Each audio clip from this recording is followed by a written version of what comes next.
Hi guys, gals. So I wanted to take a quick second and show you how to use this what's called a ripple tank. This is a simulation called fallsdod.com ripple tank, and there is some more information about all the different types of things you can do here. And the reason why we're using this ripple tank is to take a look at what happened to waves during the Doppler effect. So for the activity, the Big Bang Theory, evidence activity C, I'm asking you to open up this app, and I'm asking you to adjust the settings a little bit here. Very first thing I want you to do is on the examples here, I want you to change it to the Doppler effect, because that's what we're learning about. Okay.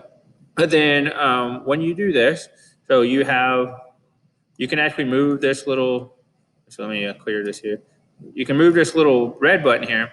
That can kind of be our source. That's where the waves are going to go to or away from. Okay, we can actually move it a little bit closer if we want. Okay, kind of make toward the middle of the screen there.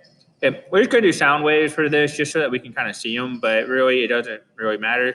You can do multiple different types of waves, but the sound waves do the exact same thing as the others. Okay, I do recommend to slow down your simulation speed to like a 2 or a 3 just so you can see it. But essentially what's going to happen on Doppler effect is that a source of waves is going to move. And so if we click on the unstop button, and then you see that the source is moving toward that red circle. You also notice that since it's moving towards in a certain direction, that the waves are changing in front of the object and behind the object. Okay, you see that there's a change in the wavelength because of the motion. So I'm going to ask you some questions about what happened as the object is approaching the viewer, and then what happened to the wavelength as it moves away from the viewer, which is kind of what it's doing right now. Right now it's moving away. And you'll probably get the idea that you get different waves hitting the object at different times. Okay.